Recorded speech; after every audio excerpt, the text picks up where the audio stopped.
And it looks like I am live. Can everybody hear me okay? That's good to hear. Alright guys, so welcome back to the live stream. Today, it's going to be kind of a special stream because I've been getting a lot of requests to basically show how I play the game, what plugins I have installed, other shortcuts and tips and tricks and whatever, so I'll be showing that today. I'm just here in my my documents, the SimCity 4 folder, basically just showing everything that I have. But before I do that, just wanted to go and show you the shortcut code that I have to the game to make it run so well. So basically I run SimCity 4 Deluxe. I also have the Rush Hour expansion pack, but I went out and bought Deluxe because my Rush Hour CD was so scratched that it was barely usable. So what I do is I just have it running pretty much normally, other than the target location. It starts in the C folder, really no shortcut key. Runs in a normal window, even though I do run it windowed. I have that overridden here in the target of the shortcut. So it kind of just goes SimCity 4. You can use this little intro off code to take out that kind of gimmicky intro that the game always starts off with. Next is CustomResolution. You can embed this code. I think you can find these on sites all over the net. I think there's like a widescreen gaming wiki. It shows you exactly how to put a special custom resolution into your game, so it plays exactly what you have as your monitor. Once you go over 1080p, which is what I have it set as, the game starts to act a little weird. In your region view, part of your city tiles, I think just the large city tiles will be cut off, but it doesn't affect the game itself in any way, shape, or form. It's just kind of a glitch in region view. But my primary monitor is 1920 by 1080, so I don't suffer from that issue. I used to, because I had a 1920 by 1920 by 1200 monitor, and I did suffer from that issue. So going back a little bit in resolution did help me. Although this monitor is much better than my old one. May not have as big of a resolution, but it is certainly a lot better looking. Next, you head over to the CPUPriority, and so this basically just says that I want my CPU that I have it dedicated on to give this a high priority. It's basically kind of the same thing. You go in the task manager and you can set, an affinity or dedication, running it on higher mode. So this basically does it automatically without me manually going into the task manager and saying, hey, I want to run this on high priority. This does it automatically. Next is the DirectX. This basically just tells it what driver I want the game to run. Remember that SimCity 4 was made, I think it was for DirectX like 7 or something, like it was way back in 2003. So this basically just reverts it to that setting so it doesn't glitch out or anything, because this computer runs DirectX 10 and Windows 8 is now out. I don't have that, but Windows 8, I run Windows 7, will run DirectX 11, and that'll be Windows 8 only. So you want to make sure that it runs on the DirectX that you have. This one, a lot of people will have problems with the CPUCount. Of course, SimCity 4, when it came out, was designed to run only on one core, and that cannot be overridden. So no matter what you do, SimCity 4 will run on one CPU. And if you do not put this shortcut code in, if you have a multi-core processor, and you do not put this code in, you run the risk of having your game crashing a lot, because if the game goes over the usage of one CPU and into another, it will cause the game to crash. So basically, if you dedicate one of your CPUs to the game, then there's absolutely no problem running the game. I would still suggest that you would play SimCity 4 with a CPU of 3 gigahertz or more, if possible, because that's basically what it was designed for when it came out. The Pentium 4 was like the main CPU back in 2003, 2004, and that was 3 gigahertz. And so today, a lot of the multi-core processors are not 3 gigahertz. They're like 2.2, 2.6, or whatever. Some of the more modern ones are over 3. Mine's just barely over 3. I have a i7-950, which I think is like 3.06 or something. So because of that, I can kind of get away with running the game, as it was meant to be. Another way around it, if you have like a computer that doesn't have cores as strong as 3 gigahertz, is maybe see if you can find and purchase an old computer that has a Pentium 4 processor, and basically you can hook it up with all the, your latest graphic drives and whatever, and it will work. So that's pretty much all of it. The end part here is the W. Is basically you put this in the end and it says, hey, I'm running in window mode. One other thing about the CPU thing that I wanted to mention is just because I have CPUCount 8, that doesn't mean that it's running on all 8 of my processors. I have a quad core and each core is like divided into 2, so it's 8 cores. It basically just dedicates the 8th core of my CPU to this game. Most Windows programs and games will only utilize the first few cores of your processors. It basically kind of goes by load or kind of splits it up. So for me, my 7th and 8th core are relatively unused unless I'm doing rendering or something crazy, right?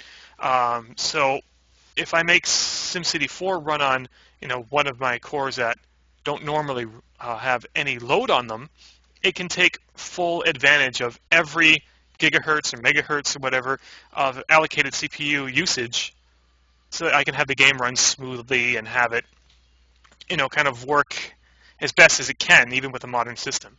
So that's basically it. CPU count 8 doesn't mean that I'm using 8 cores. It just means that I'm using the 8th core to run the game. If I wanted it to run on all the cores, I wouldn't even have this code, and that would cause the game to crash. Everything else is pretty much the same. If I'm wanting to run it in a different resolution or whatever, I can just get it to change the shortcut code.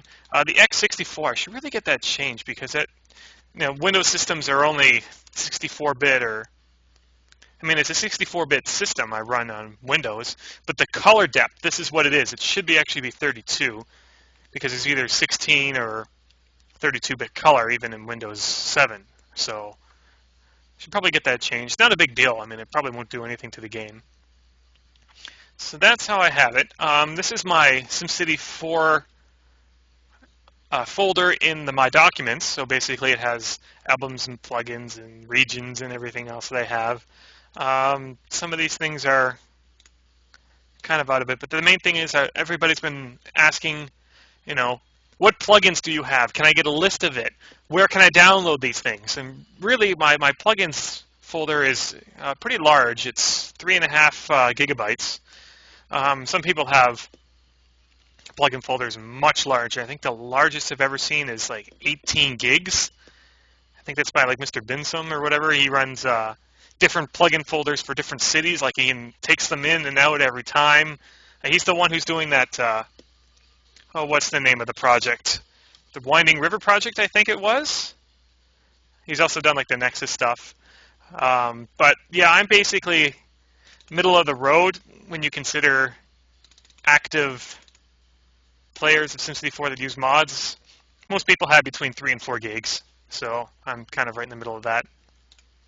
So opening it up, my plugins folder is a mess. I've never run it clean at all. I've never really compressed it or organized it or anything, so it's kind of a miracle how I don't have so many brown boxes that it just makes me go insane. I kind of know what causes it. I know what I can do to delete them or delete any redundant things. So basically I have them all set up like this. So let's sort this sort of by name.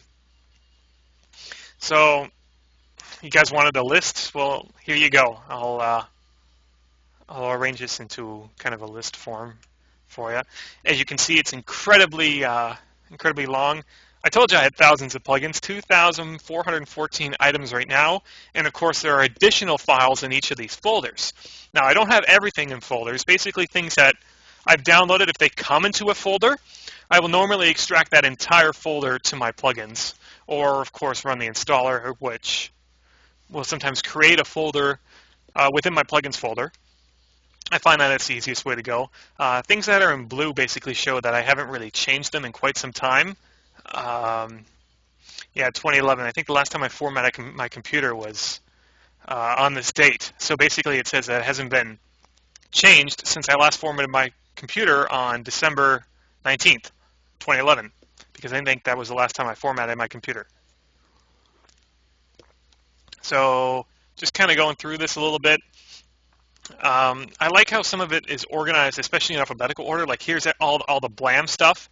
Blam's kind of an outdated team, but I really like some of their work. And then it kind of keeps going, right? CARCH, and Caribou stuff. Caribou's the Japanese modder. He's the one who made those really cool long slope transitions from like elevated rail to ground rail or subway or everything. So basically that's how it goes. And if I scroll a little bit more, you know, it just keeps going and going and going. Like I have a lot of folders, but it's not a huge mess. If I want to find something, I know that it's by, say, NDEX, right? And then I'm now a member of the NAM team. I was an associate member up to, I think, last week, and then I got promoted, woohoo. So I've been going in my network add-on mod folder a lot to, change and move plugins and stuff. So when I'm going through and I need to, throw something in, I know it always comes after all these NDEX stuff. So my network add-on mod's pretty typical right now. I don't think I have anything crazy installed that's experimental that I can't really show. So basically I have some HSR stuff and network widening mod and real highway, of course. The cosmetic mod I highly recommend as well. I think it's an optional mod, maybe part of the new NAM, the monolithic NAM, which will have everything in one install folder. It would be like the core NAM stuff, and then you have your turning lanes and your real highway mod and your high-speed rail and network widening mod and street add-on mod. Everything will be all in one package. That's the plan. I'm not going to give you a release date because I do not know myself, or at least I'm not allowed to tell you. But basically, it will all be in one download package. It should be a lot easier. And then within the plugins of the network add-on mod, there are also plugins for the network add-on mod. So you basically go in here, and there's all kinds of different things that you can install from various packages, like avenue turning lanes and the extension plugin and everything like that. I don't use the street add-on mod because I really don't use streets a whole lot. I go for very dense development in most of my cities. So normally the lowest capacity road network that I have is the road network itself. Streets are very uncommon in my city, so that's why I don't have the street add-on mod, which basically gives a little bit more character to streets. Like you could have cobblestone streets or red brick or asphalt streets. I really could care less, but it is a very nice feature that was added to the NAM. So just coming back, just keep scrolling around and just keeps going. Yeah, there's the NAM. So it just keeps going, and then this is basically where my folders end and my whole huge plugin list exists. I try to get rid of pictures to get rid of to reduce the size of my plugins folder because they're loaded as well, like something like this. I mean, it's nice to have it as a reference, but I'm going to delete those right now because it just takes up extra space, right? And SimCity has got to load that when the game starts up.